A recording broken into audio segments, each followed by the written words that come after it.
Hello guys, এখন good morning না, good ইভিনিংও না, তো গুড নাইট। তো এখন আমরা যাচ্ছি এয়ারপোর্টে। তো কেন যাচ্ছি তোমাদের আগের ব্লগেই বলেছিলাম।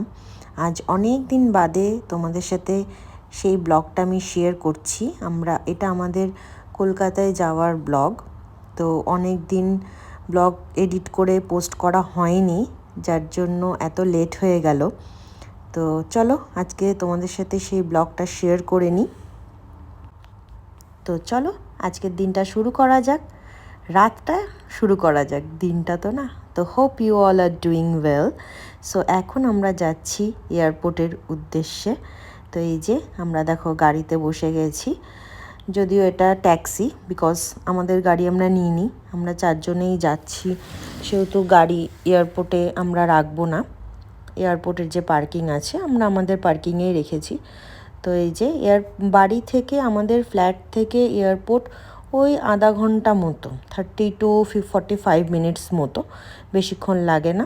আর রাস্তা ফাঁকাই ছিল। আমরা এয়ারপোর্টে পৌঁছে গেছি। তাতান তানিশ তো প্রচণ্ড খুশি, বিকজ যখনই কলকাতায় যাওয়ার কথা হয়, মানে প্ল্যান হয়, তখন থেকেই ওরা এত খুশি হয়ে যায়, বিকজ ওরা সবার সাথে মিলে না থাকতে খুব পছন্দ করে। এখানে আসলে আবার একা একা হয়ে যায়, তাও ম্যানেজ, লাইফ তো এরকমই, এইভাবেই ম্যানেজ করতে হবে। যাই হোক, ওরা প্রচণ্ড হ্যাপি। বিশেষ করে তানিশ এখনও অতটা বোঝে না, তবুও মানে বোঝা যায় বাচ্চাকে দেখে যে বাচ্চাটা কতটা হ্যাপি। তো তোমাদের সাথে কখনো শেয়ার করা হয়নি আমাদের দুবাই এয়ারপোর্ট। খুব সুন্দর দুবাই এয়ারপোর্ট। দেখো এয়ারপোর্টের ভেতরে কিন্তু একদমই বোঝা যাচ্ছে না কি দিন কি রাত, এতটাই সুন্দর। তো আজকে আমি তোমাদের সাথে দুবাই এয়ারপোর্টটা পুরোটাই শেয়ার করব। দেখো এখানে আমরা এয়ারপোর্টে পৌঁছে গেছি। তো এখানে কি হয়, এখানে তুমি চেক ইনটা মানে নিজেই করতে পারবে, সেলফ সার্ভিস যেটাকে বলে। তো চেক ইন নিজেই করা যায়। আদারওয়াইজ এখানে অনেক ক্যাবিন ক্রু থাকে, তোমাকে যদি হেল্প করতে চাই, তোমার যদি হেল্প চাই, তো তারা হেল্প করে দেয়, কোনো প্রবলেম হয় না। যেহেতু আমরা যাতায়াত করি, তো আমরা ওটা মোটামুটি ম্যানেজ হয়ে গেছে আমাদের, আমরা মোটামুটি নিজেরাই ওটা করি সেলফ সার্ভিস। এতে খুব তাড়াতাড়ি হয়। তোমাদের আমি সবই শেয়ার করব, দেখাবো।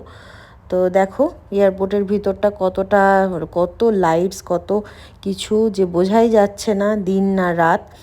তো খুব সুন্দর এয়ারপোর্টটা। এই যে তাতানের পাপা এখানে চেক ইন করে নিচ্ছে। এখানে দেখো পাসপোর্টগুলো প্রথমে স্ক্যান করে তারপরে ওগুলো টিকিটস, মানে অটোমেটিক্যালি টিকিট চলে আসে, অ্যান্ড লাগেজও অটোমেটিক্যালি ওরা ওখানে দিলে ওটা নিয়ে নেয়। এখানে পাশে অনেকগুলো এরকম সার্ভিস আছে, এছাড়াও কেবিন ক্রুরাও আছে সাইডে।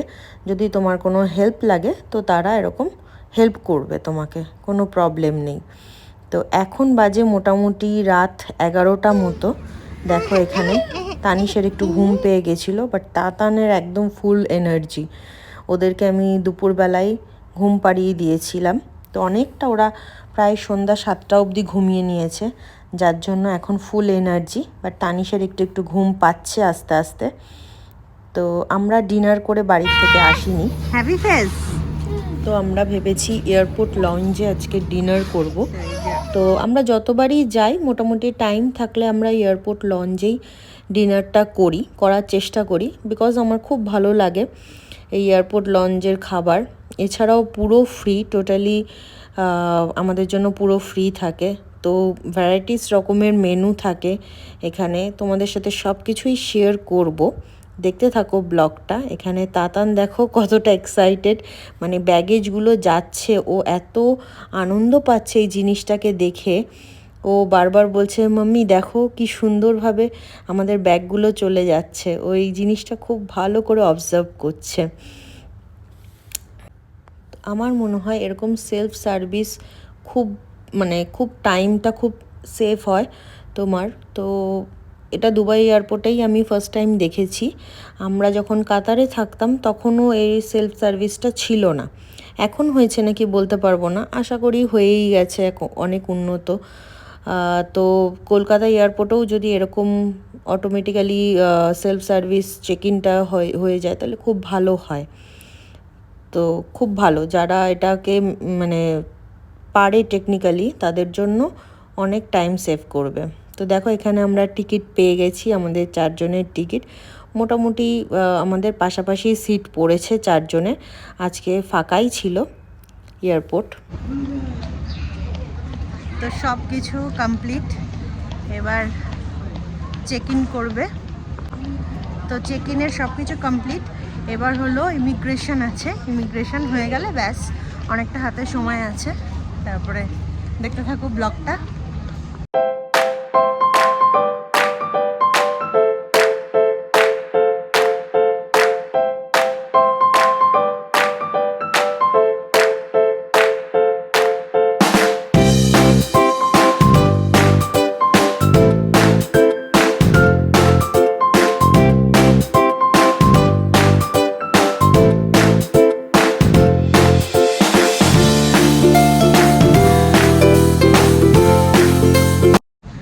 এই যে আমাদের ইমিগ্রেশন কমপ্লিট ডান।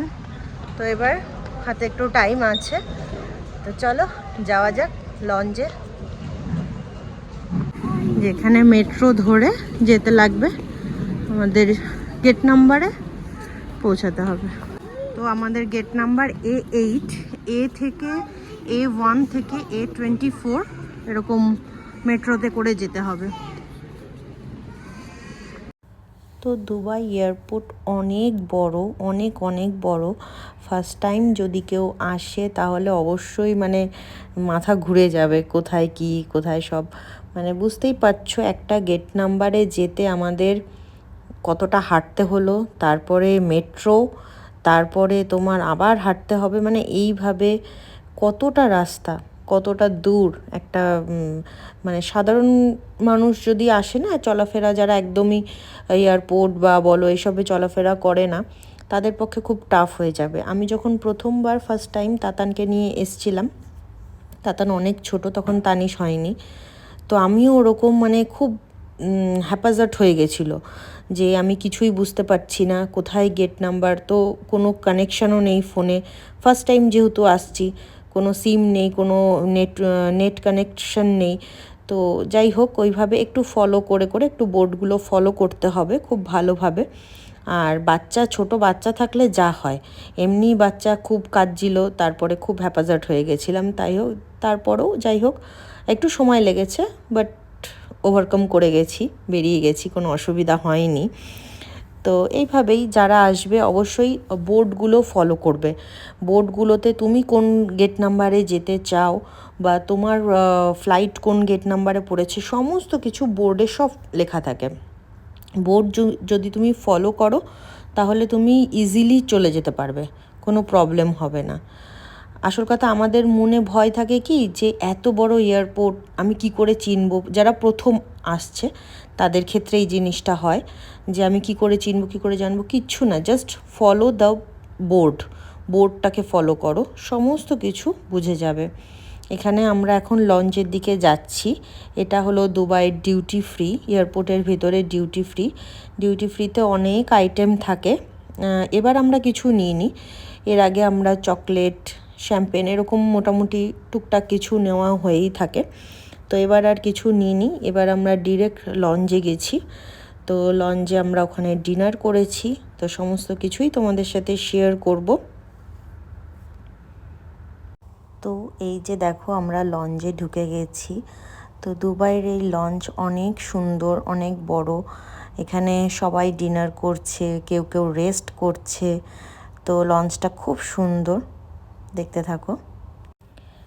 এখানে অনেক রকমের মেনু ছিল, তোমাদের সাথে মেনুগুলোও আমি শেয়ার করছি। দেখো এখানে পাস্তা ছিল, তারপরে সটে ভেজিটেবলস ছিল, একটা মিক্স ভেজ ছিল, ঠিক আছে। তারপরে তোমার ছিল steam rice, normal steam rice ছিল, তারপরে চিকেন বিরিয়ানি ছিল, তো যারা বিফ খায় বিফ বিরিয়ানি ছিল, এখানে বার্গার ছিল, স্যান্ডউইচ ছিল, বিভিন্ন রকমের স্যালাড ছিল, পেস্ট্রিজ ছিল, তো অনেক কিছু, অনেক আইটেম ছিল।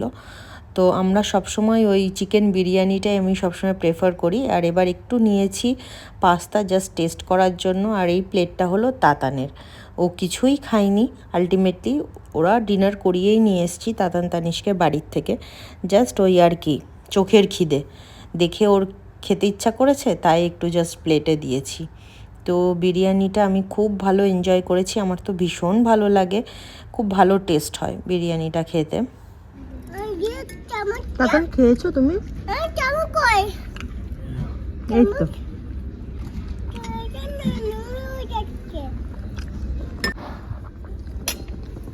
তানিশ, তানিশ, এই যে আমাদের ডিনার করা কমপ্লিট, আমরা একটু রিল্যাক্স করছি।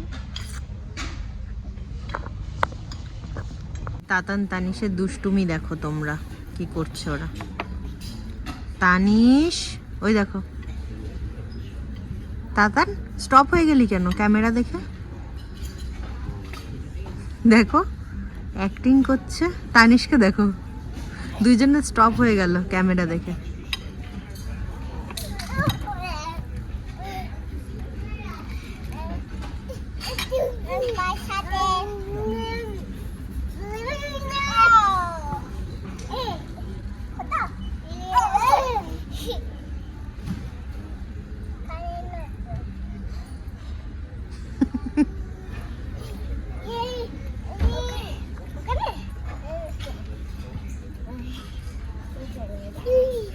তোকে ভাই বললো ওখানে দাঁড়াতে?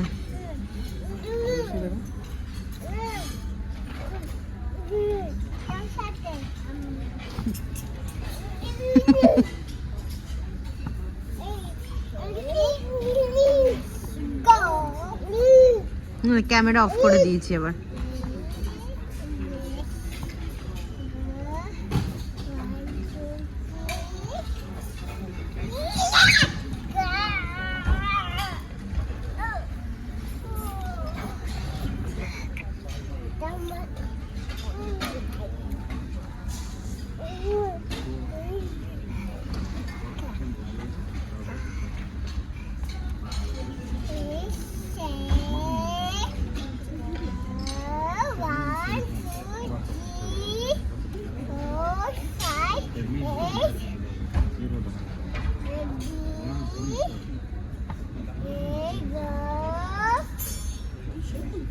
সো আমি একটা মাফিন নিলাম, চকলেট মাফিন।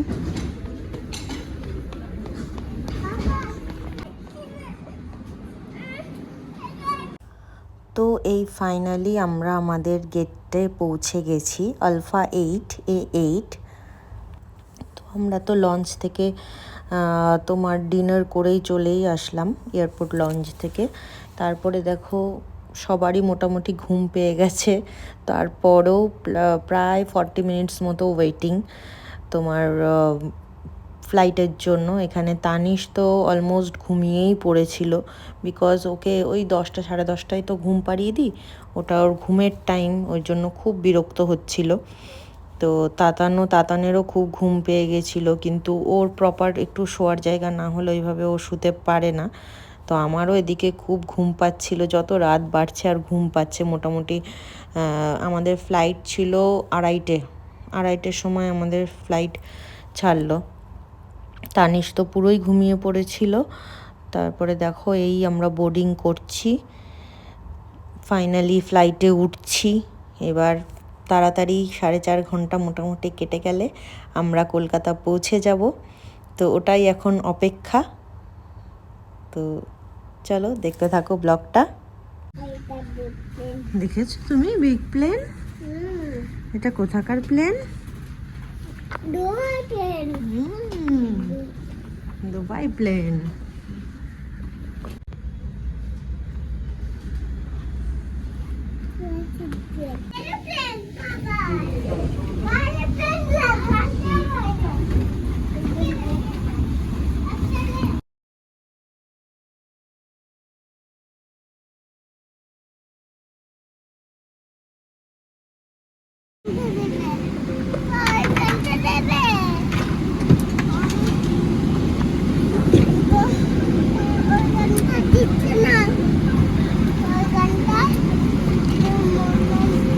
को मिलन। তো আমরা এখানে বোর্ডিং করে নিয়েছি আর তানিশের ঘুম ভেঙে গেছে মোটামুটি, বাট ও ঘুমের মধ্যেই আছে। আবারও একটু পরে একটু খাওয়াবো ওকে, তারপরে ও ঘুমাবে। এখানে কেবিন ক্রুরা ইনস্ট্রাকশন দিচ্ছে। তো আমার মনে হয় এই ইনস্ট্রাকশনটা সবসময় ফলো করা উচিত, সবসময় শোনা উচিত। যতই তুমি রেগুলার বেসিসে মানে আপ ডাউন করো না কেন, এটা শোনা উচিত। তারপরে আমাদের ব্রেকফাস্ট দিয়ে দিয়েছিল, মোটামুটি ওই 2 ঘন্টা পরে ব্রেকফাস্ট দিয়েছিল। ব্রেকফাস্টে ছিল একটা অমলেট মতো ছিল, আর ছিল তোমার একটা চিকেন রোল আর একটা মিক্স ভেজ মতো। এখানে ওরা তো সব ঘুমাচ্ছিল, কেউ ব্রেকফাস্ট করেনি, আমি একটু অল্প স্বল্প ব্রেকফাস্ট করেছিলাম। তো তারপরে দেখো এই আমরা ল্যান্ড করে গেছি কলকাতা এয়ারপোর্টে। খুব আনন্দ। তানিশ তো ঘুমাচ্ছে। প্রায় 3 মাস মতো, 3 মাস পর বাড়ি যাচ্ছি। এখানে লাগেজ কালেক্ট করছে তাতানের পাপা। আর সেই টাইমটুকু আমাদের, সেই ওয়েটটাও আমাদের তর্স হয়েছে না কতক্ষণে বাড়িতে যাব আর কি। এখানে তাতানও দেখো রেডি যাওয়ার জন্য। এখানে বোন আর বাপি আমাদের নিতে এসছিল। তো খুব হ্যাপি। আগামী যে ব্লগগুলো আসছে আশা করি সেগুলো তোমাদের খুব ভালো লাগবে। বাড়ির সব ব্লগগুলো দেব, তো দেখতে থাকো ব্লগগুলো। আমার চ্যানেলটাকে অবশ্যই, যদি ভালো লেগে থাকে আমার ব্লগগুলো, আমার চ্যানেলটাকে অবশ্যই সাবস্ক্রাইব করে দিও। এখানে দেখো তাতান তো খুব মজাতে আছে। তো চলো বাবাই। যদি তোমাদের এই ব্লগগুলো ভালো লেগে থাকে তাহলে অবশ্যই এই ভিডিওটাতে লাইক করে দেবে, আর আমার চ্যানেলটাকে সাবস্ক্রাইব করতে একদম ভুলো না। তো চলো টাটা, বাই বাই।